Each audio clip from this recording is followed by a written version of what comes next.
Yes, Namaste everyone.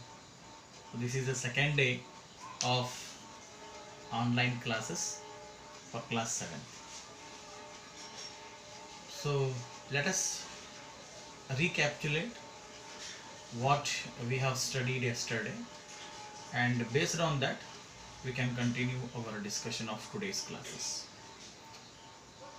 I hope yesterday's introduction about the topic heat was simple and meaningful, and I kept it very simple to make you people to understand what exactly we mean as heat. So let us start our today's discussion.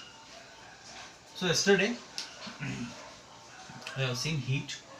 So heat is defined as, this is a basic definition of heat, mark this, very important.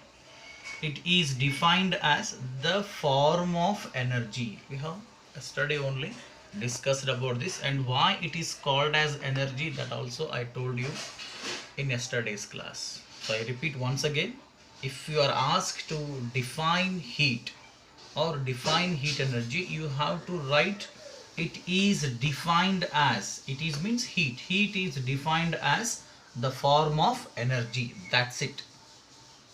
So every energy in the universe is measured in terms of joule.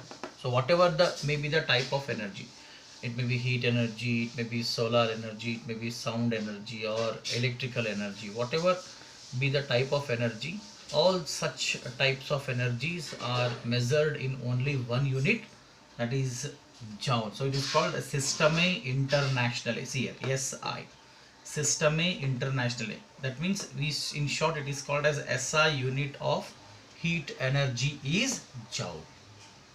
So this we have discussed in yesterday's class. So let us continue our discussion of today's class. So today's class is first subtopic, sources of heat.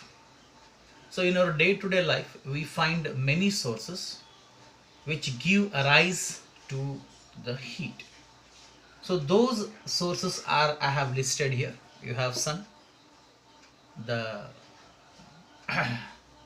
one of the most important source of heat energy is sun, because of which the life exists on the earth. Then burning fuel, so what we burn the fuel to run our locomotives, car, buses and other things. So that is also, it produces also heat, so that is also can be considered as a sources of heat. Sun, burning fuel, electricity is a form of energy, so that also produces heat. For example, it's a summer season, or you just put on the fan for 10 minutes and afterwards you're getting warm feeling. So that warm feel is nothing but that electric energy is getting converted into heat energy. So electricity can also be considered as source of heat.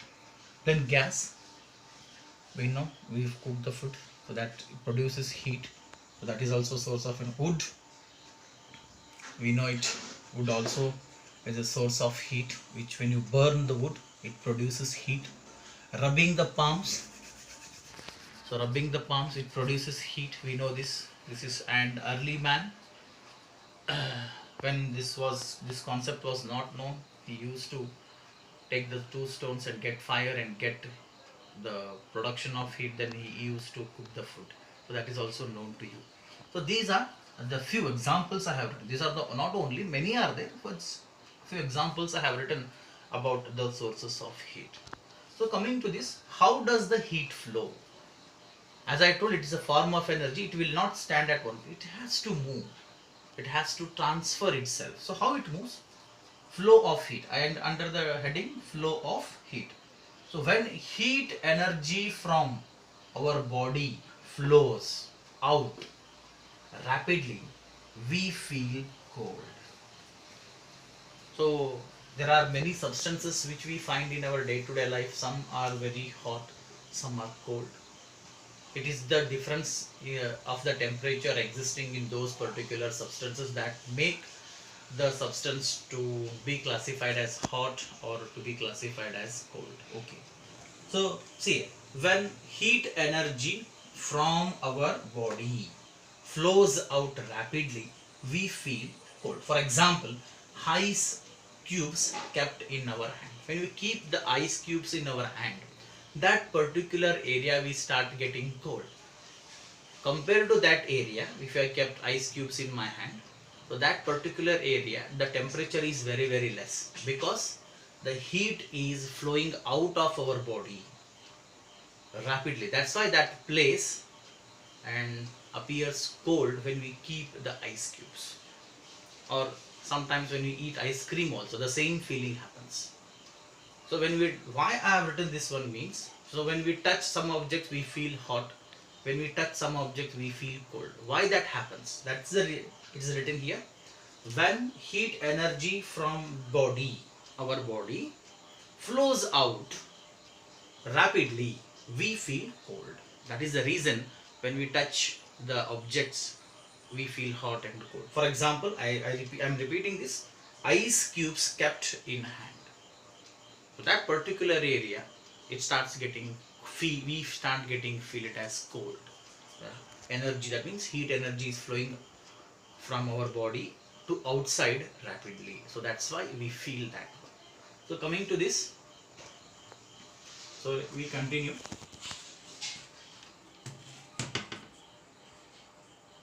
When the heat energy flows from outside into our body rapidly, we feel it very hot. So first one was when the heat energy flows from our body to outside, we feel it cold. So when we feel hot, so both equally we have to consider. So when the heat energy flows from outside to our body or into our body, then we feel very hot. For example, if you are having a cup of tea or a cup of coffee or a glass of milk, so the temperature of milk, the temperature of tea or the temperature of coffee is comparatively more than our body temperature. So when we intake that one, when we swallow it, that time we feel hot. That is why we feel hot, because energy from outside is getting into our body. A cup of tea is there, so I am having a cup of tea. So that time, sip by sip, when I am having a cup of tea, the temperature difference is there, that of tea and that of my body. So that time, what happens? Temperature of tea is more than the temperature of mine. So when you take it, or outside you can say, when I take it, sip by sip, the temperature slowly neutralizes. So that time, hot object is there. So when I take it sip by sip, I feel very hot. So that's what same thing happens when we have a cup of tea or a cup of coffee or a glass of milk or any other, or a soup, tomato soup or any other soup. If you swallow, the same feeling you get. The reason behind is we are getting heat energy from outside into our body. When we take it inside, that time we feel hot. So next, moving into direction of heat. So we have seen flow of heat. Now we see direction of flow of heat. So direction of the flow of heat, that means heat energy, is always from hot to cold bodies. So hot to cold bodies means here temperature variation is there in this one. We move on to that later. So temperature variation will be there. So always the heat energy flows from hot body to the cold body. For example, take a glass, pour water. I am giving an example to this direction of flow of heat. Take a glass, pour water, heat the water, and take a tumbler and take cold water in that. Keep that water filled with hot water in that tumbler and allow it for some time. You see that the cold water which you have taken in a mug or a tumbler, after some time it becomes hot. So what made that cold water hot? The water which was cold, after some time it turned into hot, because the water which you have heated, or hot water, that has heat energy that flown into the water, which is having a lesser temperature, that what we call it as a cold water. So after some time, the heat energy present in the hot water has transformed its energy to the water, that is cold water. So after some time, the heat, the cold water also gets warm because of the presence of hot water. So this small experiment you can do in your home, in your kitchen, to understand how exactly the direction of heat can flow.